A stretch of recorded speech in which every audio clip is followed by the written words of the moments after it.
This message, time, your enemy or your friend. As I was waiting upon God yesterday for what God will want me to share today, because I believe that for every service there's a message. The Lord said to me in a very clear tone, He said, tell my people not to be thief of time. Thief of time. I said, thief of time. What does that mean? And He said to me, we must learn to redeem time. Don't steal what does not belong to you. And as I was thinking early this morning as I was praying the message, I said, thief of time. What does that mean? You know, naturally, a thief always envy what belongs to another person. And a thief always wastes whatever they have stolen.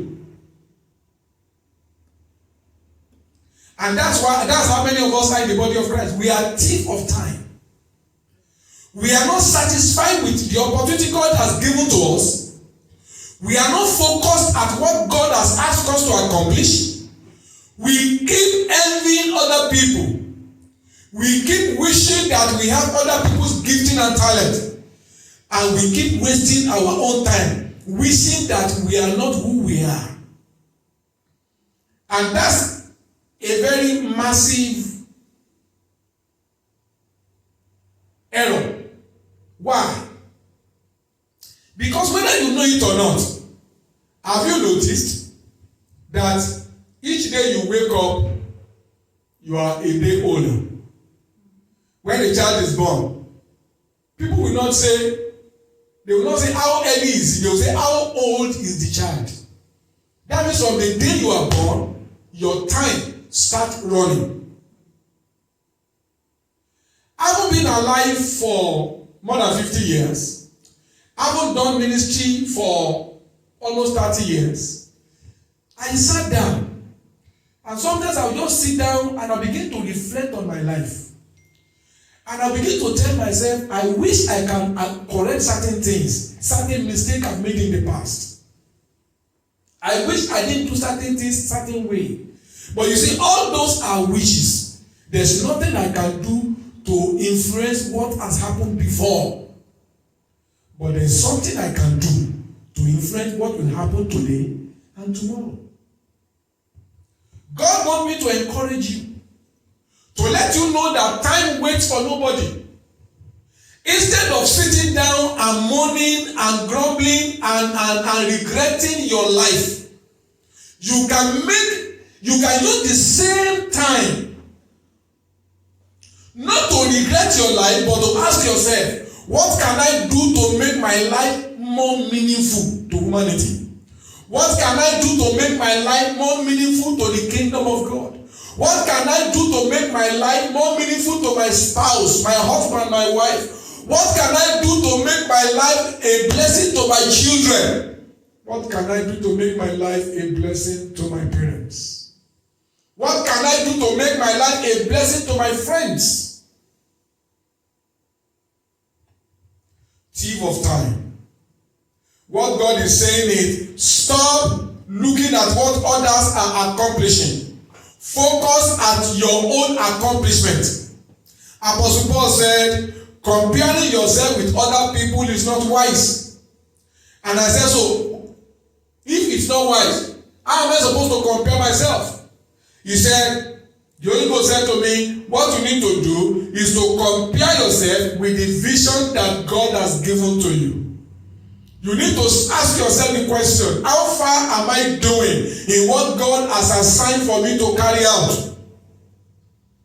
If God give you 2 people to pastor, if God give you 4 friends who are always asking you questions, if God give you 10 children, 3 children, 2 children, you need to ask yourself, how am I influencing these people that God has brought around me? Thief of time. Stop thinking that you wish God give you another person's gifting. Your wishes cannot change God's plan. What you need to do is to ask yourself, what has God assigned me to carry out?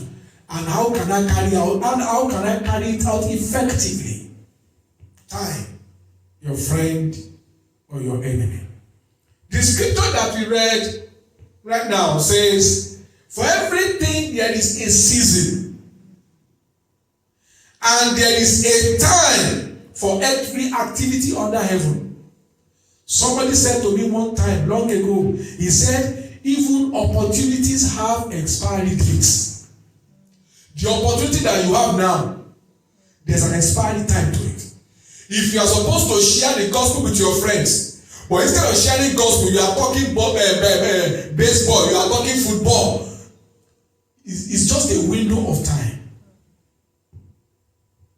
If you are supposed to spend your time to pray for people, but you are busy complaining, and you are busy saying that you have your own problem too, and you said that even your own problem too, and it has not all finished. The truth is, your problem can never finish until Jesus comes. But what I'm trying to say is, to everything there is a time. There are some people that I pastored earlier in my life. Many of them are married. In fact, most of them have left the vicinity of our ministry back in Nigeria. Some of them are overseas now. Because to everything there's a time. I have this principle. I don't allow what I do not have to stop me from doing what I can do with what I have. Because to everything there is a time and there's a season. At a particular time in my life, I was meditating about my destiny. And I said to myself, what if all the talent God has given me is just one talent? So instead of praying that God will give me more talent, why don't I just use that talent? Because he that is faithful in least is faithful in much. When you are faithful in little, God will add more. I was encouraging myself in some time ago. Time, your enemy or your friend. Sometimes ago in the church here, I was speaking and I said, when I don't allow the number of people that are hearing me to discourage me. Because every time I have the privilege of sharing the word of God, I am sharpening my gift. It's just like David, while he's in the wilderness, taking care of his father's few sheep, and he was playing accordion. He did not know, but the truth is, during that time when he was playing accordion, God was preparing him to play for King Saul. Time, your enemy or your friends. Listen, nothing lasts forever. Nothing lasts forever. And that's why you must always take advantage of every opportunity that God has given to you, especially for the kingdom of God and for your progress. And stop using people. Because whatsoever a man sow, that shall he reap also. That Ecclesiastes chapter 3 verse 1 says, for everything there's a season. I remember many years ago, maybe almost 15 years ago, I'll be telling them in church, at that particular time, I have not had any visa to any country. But I'll be saying that a time is going to come that I am not going to always be around. Take advantage of what you have now. You know, those who are with me that time, everybody is grown older now. They will remember that I never used to say it. Because to everything, there's a time and a season. Even in your life, there's a time. If you are going through challenges right now, it's a time. Listen, this is my decision about my life. When I'm going through hard time, God said to me, if you don't pass the exam of hard time, you will repeat class. I will repeat it. God said to me, if you don't pass the exam of trying times, I don't promote people without them passing. You are still going to go through the exam again. So I make up my mind long ago. When I'm going through hard time, I do my best to please God. Because I don't want to have that problem twice. I don't want to go through situations twice. Hallelujah. I want you to know something. God has a purpose for your life.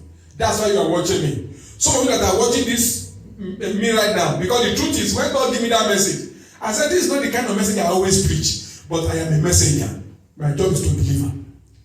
Just sit down and ask yourself, what's my life like? Because to everything, there's a time. Now you are single. There's a time. You are going to be married. It's a time. Very soon, you will give birth to children. It's a time. At another time, your children will grow up, and whether you like it or not, even if you fast and pray that they should not go, they will leave your house. It's a time. In the work of God, whatever your hand finds to do it now. It's a time. Another time will come. Maybe God is planning to take you to Italy, to take you to Brazil, to take you to London, to take you to another country where God is going to establish you, maybe as a businessman. And whatever you have learned under your pastor, whatever you have done while you are under your pastor, will now become the foundation upon which you can begin to serve God with your gifting. Because to everything, there is a time. I think I'm beginning to get the reason why God is saying this now. Because many of us, we are just under our pastors. Our pastor has been feeding us with the word of God for years. And you are just eating and getting fat. You are constipated. You are not a giver. You are just a receiver. And the way God has ordained life is that you receive and you give out. When you hear the word of God, look for ways to share with somebody else. Start a house fellowship. Share with your friend. Share with your neighbor. In your place of work, be a blessing. Because whatsoever a man sow, that shall be reap. In the book of Ephesians chapter 5, let's go there. Ephesians chapter 5. I don't know why the Holy Spirit uses that word, redeem. Ephesians chapter 5, let me use King James. I'll read verse 15 and verse 16. The scripture says, see then that you walk wisely and not as fools. See then that you walk wisely. In anything you do, make sure that you display wisdom, not foolishness. Why? Why did he say that? He said, see that you walk wisely, not as fools, but as wise. Verse 16. Redeeming the time, because the days are evil. Opportunity will not be there forever.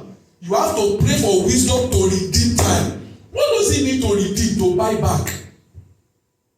I am trusting God that the anointing service of today, because we're going to anoint ourselves after the service, is going to be an anointing that will help us, that will give us grace to be able to redeem time. To redeem means you are buying back lost opportunities. Let's go to, I want to read that scripture from New Living Translation. It says, so be careful how you live. Don't live like fools, but like those who are wise. Make the most of every opportunity in these evil days.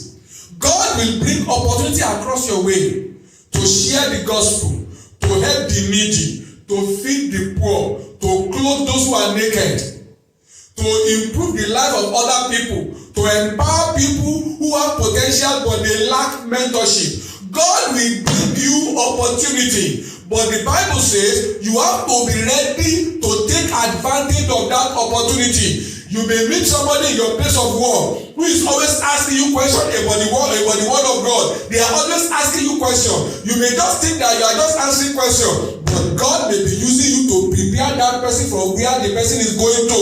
Make sure that you redeem time. What does that mean? Every moment, ask yourself, how can I use this moment to make an impact in somebody's life? That's how to redeem time. You know why? The Bible says because these days are evil days. The devil doesn't want people to go to church. So you have to find a way to encourage them. You have to speak to them. You have to encourage people. The only thing God has in this world are human beings. Every other thing will perish. But God doesn't want people to perish. And when the Lord Jesus was going, according to the parables we were told by him, he gave us gifts. To some of us, he gave us certain gifts to do certain things. So that, number one, the people of God in the church can be edified. Number two, the people outside can be brought in. Use your time well. Stop being selfish. Stop being concerned only about you. The Bible said that it carries more blessing to give than to receive. And Bishop Idahosa said that many a time when he has problem and people start coming to him with their problem, he will put his problem aside and begin to deal with other people's problem. He said that he has come to discover that after a while, when he has finished helping everybody, when he look back at his problem is no more there. Why? God has taken care of it. Because whatsoever a man sow, that shall be reaped. It's time for us to use time as an asset and not a liability. The Bible says, be careful how you live. Don't live like fools, but live like those who are wise. Make the most of every opportunity. When you find yourself in a place and then certain new skills are being introduced, don't say, I don't have time for that one. Opportunity ni lo dada. I remember many years ago, some of those people that I've mentored, I know how to do publishing work.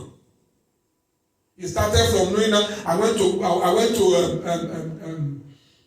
desktop publishing course. I know how to design. Then I know how to be creative. And after a while, I began to know how to print. All my books are printed by our own publishing company.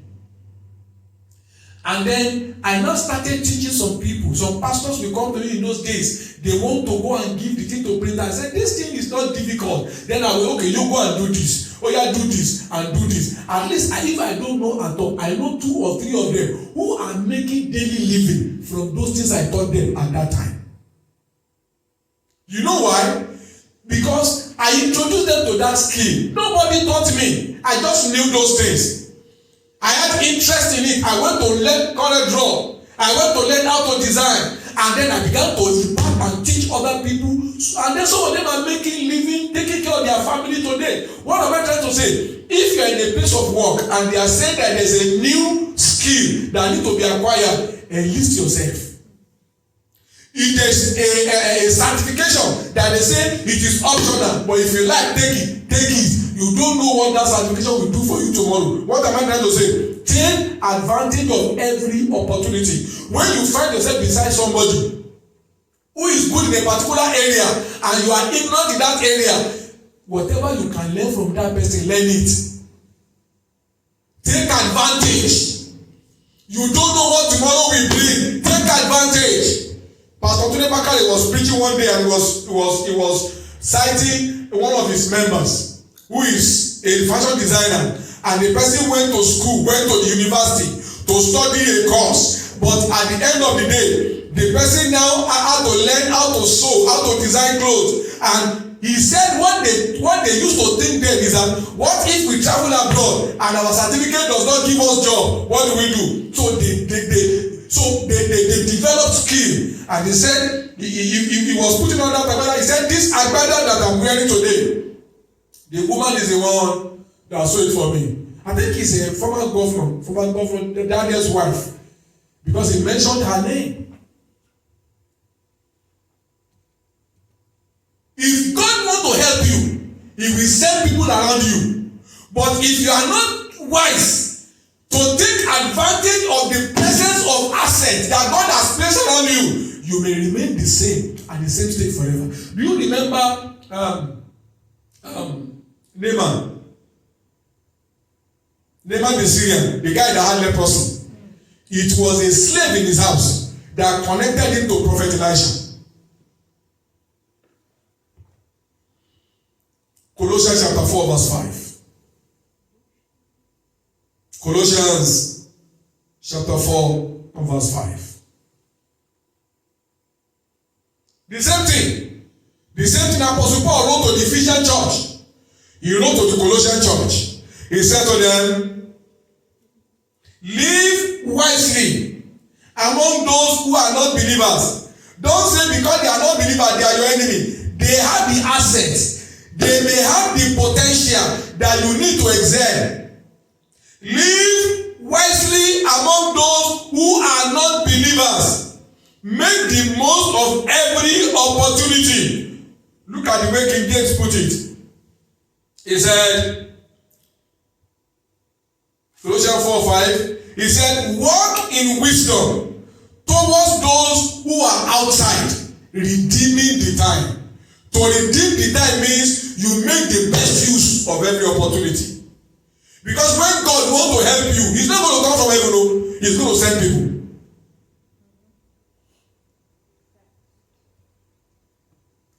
Life is an assignment, and nobody can accomplish assignment alone. And many of the people that God will bring across your way, they may not be born again children of God, but they have the potential that God has put in them to help you succeed. You have to learn how to use it. Don't abuse them. When I say abuse, to abnormally use people, to take advantage of them, make sure that you give to people what is due to them. Because whatever you want sow, that shall you reap. When you look at the book of John chapter 7 verse 6, Jesus knows the power of timing. And this is the next area I want to go. You should be able to know when it is time for you to do certain things. There are certain opportunities that have been granted unto me many years ago, but out of foolishness, I do not take advantage of them. And I'm regretting them till today. When you look at the book of John, let's go to John. John chapter 7. When you look at verse 6, the brothers of Jesus, they were saying that if you have power like you said, then go out. Let people see that you have power. Jesus did not deny the fact that he needs to go out for the people to see that he has divine power, but he said his time is not yet ripe. Everybody has their time. You remember that John the Baptist was the one that first of all came, and he was baptizing people in River Jordan, and he was telling them that someone is coming after him whose shoe is not worthy to unloose. He said, shall baptize you with the Holy Ghost and with power. That was his time.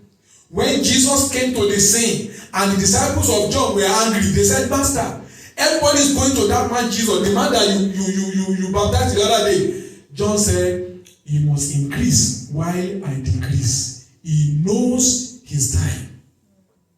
Do you know your time? Because if you don't know your time, you may miss opportunity that God has ordained for you. Look at John chapter 7 verse 6. The Bible says, then Jesus said to them, my time is not yet come. My time is not yet come. There's a need for you to know when your time has come. My time is not yet come. I remember God saying to Prophet Elijah, God told Elijah, I want to go and hide yourself in a cave and stay there until I bring you word. That was a time. If he did not obey God, he may end up suffer casualty of life. And when the time came, God told him, God came back and said, Elijah, I want you now to come out of the cave and go and show yourself to Ahab, and I will send rain upon the earth. You've got to understand timing. And that's why you cannot afford to be deaf to God. You must be able to know how to hear from God. Because you've got to be able to understand that there's a time to everything that God wants to accomplish in your life. There are things that God will do. And there are things that God will not do yet. It doesn't mean God's not going to do them. It's just that the time is not yet right. And to tell you the truth, it's not always easy to wait. But the truth is, if you don't wait and you jump the gun, you may end up suffering heavy casualty. You may end up distorting the plan of God. Imagine if Joseph had been taken out of the prison before Pharaoh had a dream. Joseph may have lost the connection that was already preordained for him to become the prime minister. So while he thought that God was not answering his prayer, while he thought that God has abandoned him, and that the guy that he has even helped, who is very close to the king, has also forgotten him. They are not the one who forgot. It was God who did not allow them to remember him. Why? Because there's a time to everything under heaven. The Bible says when the time came for him to be released, his word came and the king called for him. I am praying for you today that in the name of Jesus, you will not miss your time of announcement. Amen. You will not miss your time of visitation. Amen. In the mighty name of Jesus Christ. Amen. In the book of Galatians chapter 2, I want to emphasize this place of timing. Galatians chapter 2. Galatians chapter 4, sorry. Galatians chapter 4, look at verse 2. I want us to see two different timing that happens in everybody's life. Galatians chapter 4, verse 2, the word of God was talking about an heir. Let's read from verse 1. He said, now I say that the heir, as long as he is a child, does not differ from a servant, even though he is Lord of all. That's not where we're going. Verse 2, the Bible says that child, that heir, is under tutors and governors until the time appointed by his father. Now, what God asked me to tell you here is that to each one of us, there is a time that God has ordained you to be under tutor, to be under somebody to guide you, to give you instruction. If you do not stay under that person at that time, you may miss the training necessary for your glory. The Bible says the father set the appointed time, and the son has to stay under tutors. The son has to stay under governors until the time appointed by his father. So you've got to know, you don't need to jump. Even if you set the call of God upon your life, you don't say, I'm going to start my ministry now. If it is not the right time, you may have all the gifting, but if the time is not right, everything will get messed up sooner or later. If you are working under a particular, maybe you are working under a boss as an apprentice, and you feel that because the person is not so good to you, and now that you are skilled and you can work alone, you want to leave. Believe me sincerely, everything is not gifting. There is time for everything. Stay. Maybe the next connection that will bring your glory out is going to come from that particular place that you think is becoming like a hellfire to you. The Bible says everybody is assigned by God at a particular point in time to stay under governors and tutors. And especially those who are gifted, people who are exceptionally gifted, it's always difficult for them to stay under tutors. That's why you see many people that are gifted, they don't excel in life. And the question is why? Because they are not ready to submit. They are not ready to stay under the tutor that God has anointed for them. Listen, I'm talking now about mentorship. The gifting you have in your life, God put it there. There are certain gifting in you that is still in a seed form. And there is somebody that God has anointed to be able to help you to cultivate and make that seed to grow and blossom. That person may not be popular among men. If it is busy, that person may not even have a big church. But if that person is the one that God has ordained to nurture your gifting, nurture that seed, you better stay under that tutor. Or else, you just move from one place to another. One place to another. I remember one particular guy, like 40, 15 years ago. He came to a ministry in Lagos, Nigeria. From the way he was talking and blabbing, I know he's not going to stay. And then he was from one ministry. And then after a year, he moved to another ministry. And then he found fault with that ministry. He said they didn't give him chance. He moved to another ministry. Then he came to our own church. And I told him, I said, I am not sure you can stay under me. Of course, you always come around and look up to me as a mentor and all that. I said, I don't think you can stay under me. He said, sir, I will stay. God told me to come. Are you sure? Okay. The first Sunday that he came, We are having Sunday school. Everybody is in the Sunday school class. He put his hand at his back and he was going from one class to another. I said, what is wrong with this guy? Are you the supervisor of the Sunday school class? Sit down and learn. And of course, because he cannot achieve what he wanted in our ministry, he moved from a ministry again to another ministry. Those kind of people, they can't amount to anything in life because they are not staying under the tutor and the governor that have been assigned for them by the Father. However, the other extreme end is that some people are so comfortable under the tutor, they don't want to be masters. And you've got to understand that at a particular time, an apprentice must be free to go and start practicing.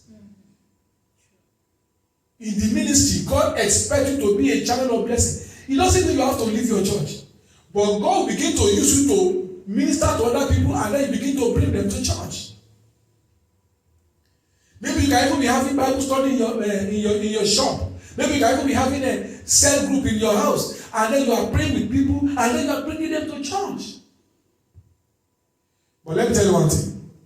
What will make you to become mature is not that you are receiving, but that you are practicing what you are learning. Let's go to the book of Hebrews chapter 5.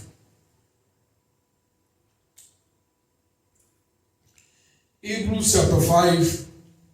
The Bible talks about verse 14. It talks about those who can be called mature. It says, Hebrews chapter 5 verse 14, it says, but strong meat belong to them that are of full age. Why are they of full age? He said, even those who by reason of use, not by reason of gift, but by reason of use, have their senses exercised to discern good from evil. There are certain things you can never know until you begin to have experience. There are certain things about your gifting that nobody can teach you. It is experience that will teach you. There are certain things about your personality that nobody can teach you. It is experience that will teach you. So if you are not using what you have, you can't grow and you are wasting time. God gives everybody equal chance to greatness, but not everybody become great. Let's look at Luke chapter 13. That's the last scripture I'm looking before we go to communion. Luke chapter 13. Jesus was speaking here about the parable of the tree. And I'm saying, listen, you have to use your time to improve your destiny. You don't need to be anointed as a pastor or deacon to be effective in the church. Look for the work you can do and do it. When you find yourself in a particular organization or you are close to a certain group of people and they have things that you can learn it.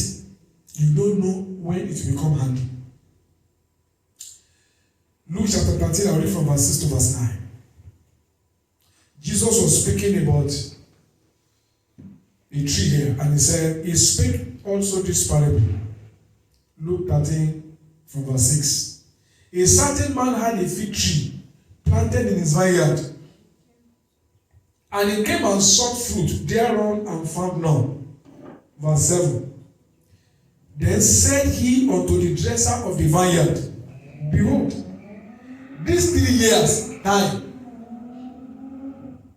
I come seeking fruit on this tree, and I find none. Cut it down. Why will we just cultivate the ground for nothing? Verse 8. But the wine dresser answering said unto the master, Lord, let it alone this year also, till I shall dig about it and dung it. The last verse 9. If it bear fruit, well, and if not, then after that thou can cut it down. Nobody has God does not have the luxury of keeping you when you are useless. In the book of chapter 15, Jesus said, my Father is the owner of the vineyard. I am the tree, you are the branches. Any branch in me that bear fruit, my Father will prune it so that it can bear more fruit. He said, but any branch in me that does not bear fruit, my Father will cut him away.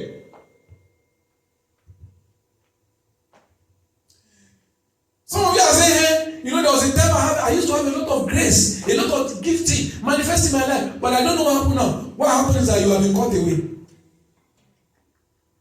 The grace has been taken away because you are not using it. God is waiting for a result. He's not getting anything. All you are planning yourself is, I'm the pioneer digging this church. I've been in this church for the past 15 years, and so what? Àwọn ẹgbẹ́ wà nínú Rwanda, àwọn wọn sì fún sóò nínú àwọn àbí èdè in this church for 15 years.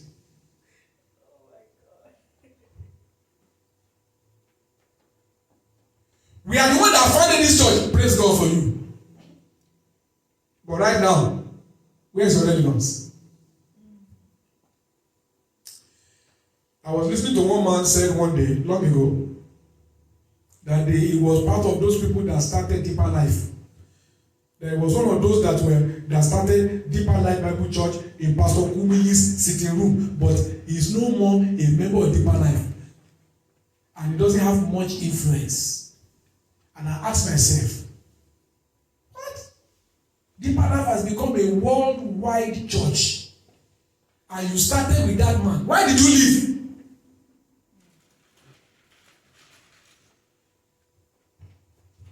God is asking me to tell you that his mind is made up. He's giving you the last chance. You had better produce fruit, or you suffer being called away. All of us have the same time, but some of us use our time well. Some of us don't. My question is, when you die, because it's appointed unto every man to die once, and after that comes the judgment of God. When you die, what will you tell the Lord Jesus you have used your time to do upon the earth? If all you have to show is the money you make, I hope you remember that when you die, other people are the ones that will spend that money. But the lives you influence, the people you support, the ministries you support, the destinies you touch, they are the ones that will be remembered in heaven. Not how big your house is, not how flashy your car is. Big house is good. I desire big house. I desire big house because to me, it's economical. I can have my studio, I can have my residence, I can have my office. I can do so many things without leaving the house and being a blessing to my generation. That's why I want a big house. I like good car because comfort is good. Because your body will be rejuvenated. The Bible says that, he said that he renewed my youth like that of eagles. And if you are always driving Volkswagen 1974,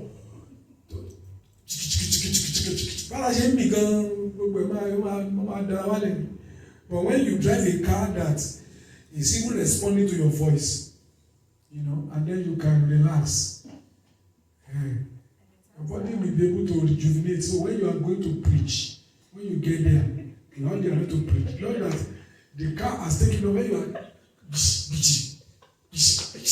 and the car has taken all the power when you now get before the prayer. Oh my God. And money is good. I'm trusting God for money. Because when I see people that I need, I used to weep inside me.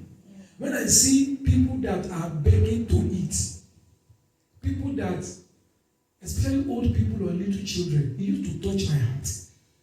And I was saying to myself, I'm just trusting God to have what it takes to just help this person. The God that can hear what I'm saying, I know will do it. Time, your friend or your enemy. I'd like you to bow down your head now and talk to God before we go to communion. I'd like you to ask God, Lord, forgive me for the ways I have wasted time. Forgive me, Lord, for the ways I have wasted opportunities. Forgive me, Lord, for the ways I have not really done the things that is expected of me to do. Forgive me, my Father. Forgive me, Lord. Because the truth is, all of us, none of us is guiltless of this issue. We have wasted time. We have wasted opportunity. Lord, I ask that you forgive me. Lord, I ask that you forgive me. In the name of Jesus. Lord, I ask that you forgive me. In the name of Jesus. Lord, I ask that you forgive me. Forgive me of wasted time, wasted opportunity. Some people have wasted money. The tithe they are supposed to give to their church, they don't give it. The seed they are supposed to give to support the work of God, they are not giving it.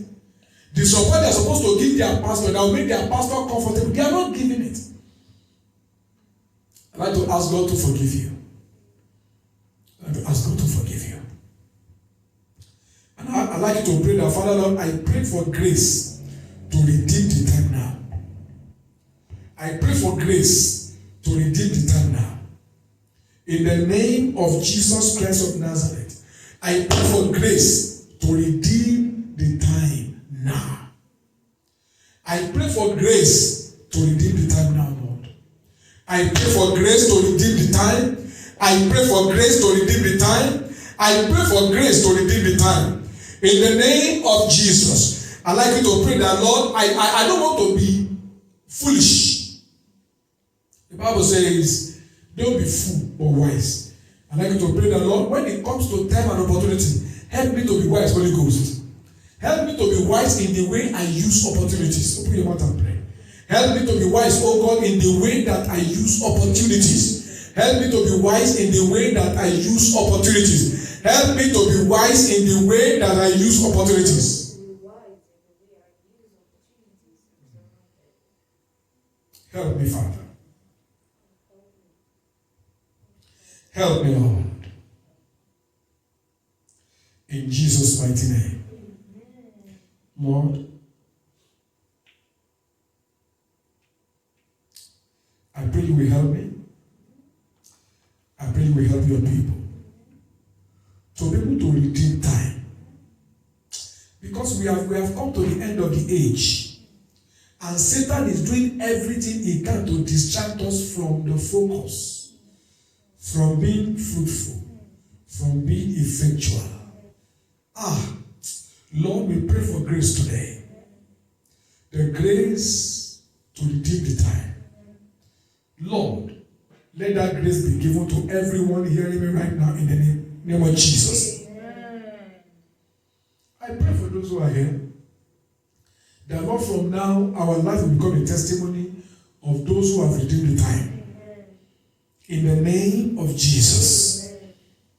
I pray, oh God, that by this time next year, when we look back, cause us to see results that have come into your kingdom through our lives. Cause us to see progress that we have been able to achieve in the name of Jesus. Thank you, eternal Father. Blessed be your name. In Jesus' mighty name we pray. I'd like us to open our Bible to 1 Corinthians 11 now. Today is first Sunday. It's our communion Sunday. In 1 Corinthians chapter 11, and I want us to connect the communion to the grace to redeem time. Grace to redeem time. In 1 Corinthians chapter 11, when we read from verse 23 to 25, Apostle Paul said, "For I have received from the Lord that which I also delivered unto you, that the Lord Jesus, the same night in which he was betrayed, took bread. And when he had given thanks, he brake it and said, Take, eat, this is my body, which is broken for you. Do this in remembrance of me." Verse 25. And after the same manner, he took the cup also. And when he had supped, saying, "This cup is the New Testament in my blood. This do ye, as often as you drink it, in remembrance of me. I want us to know that the Bible says the grace of God that brings salvation has appeared unto all men. And it's talking about Jesus. As you take the communion today, I'd like you to trust the Holy Ghost to impact your life with the grace to redeem time.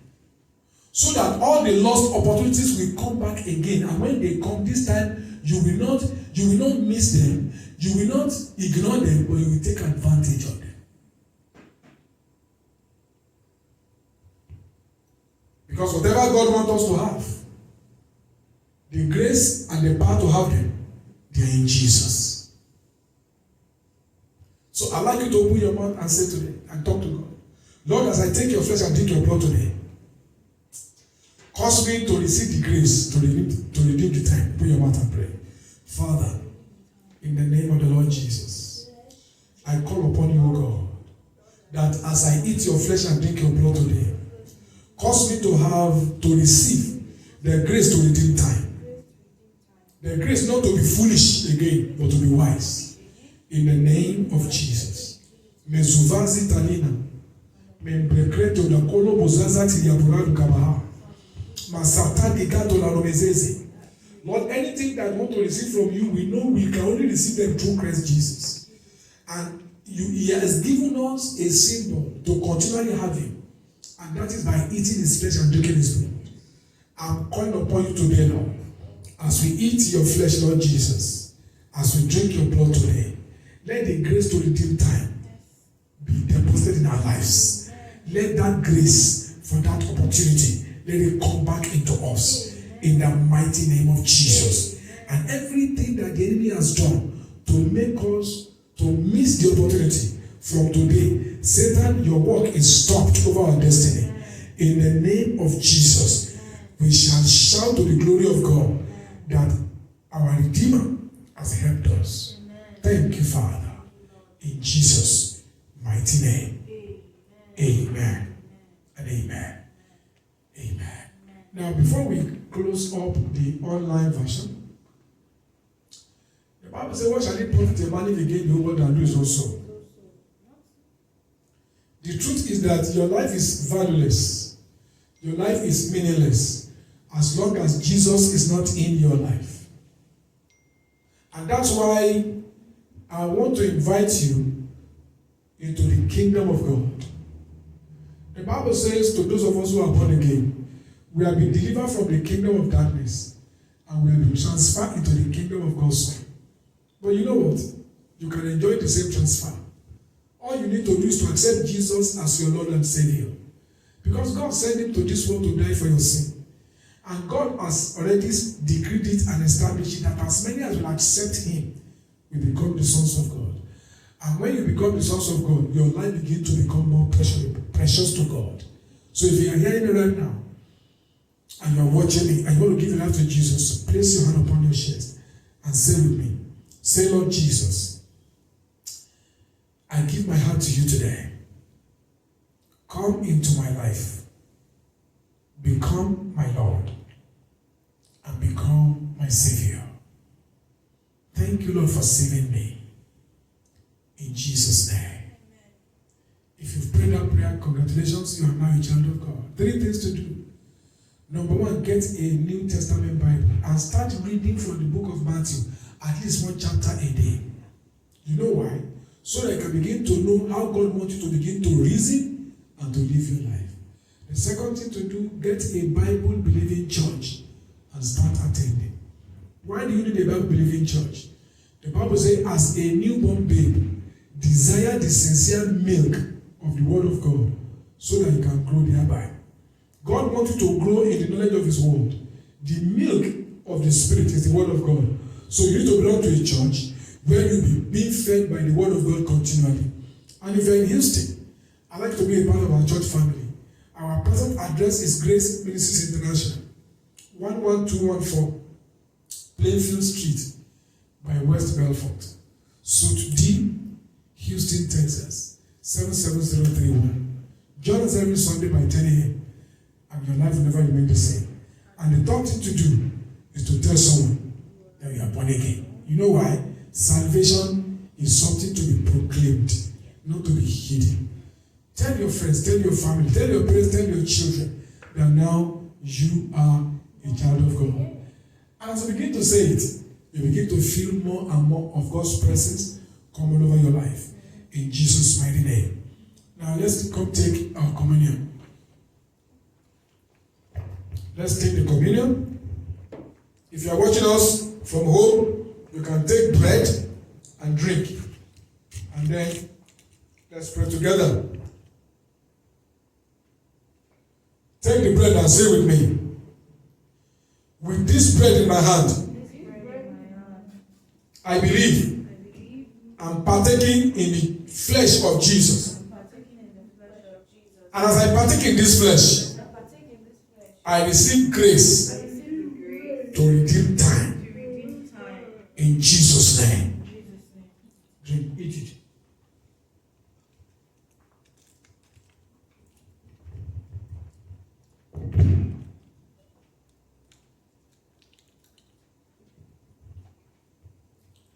As I take this drink, I declare it as the blood of Jesus by faith. As I drink this blood, I not only receive the grace to redeem time, but the covenant to stay in the redeemed time, in the redeemed opportunity. I seal it up with the covenant in the blood of Jesus. Satan, over my life, you have lost. Because from this day, in the name of Jesus, I redeem the time and the covenant to stay in the redeemed time become mine. Drink it. Thank you, Father. Thank you, Jesus. Thank you, Father. Thank you, Jesus. Thank you, Father. Thank you, Jesus. Thank you, Lord. Thank you, Lord. Thank you, Father. Thank you, Jesus. Thank you, Father. Thank you, Jesus. Thank you, Father. Thank you, Jesus. Thank you, Holy Ghost. Thank you, Jesus. Thank you, Father. Blessed be your name. In Jesus' mighty name. Amen.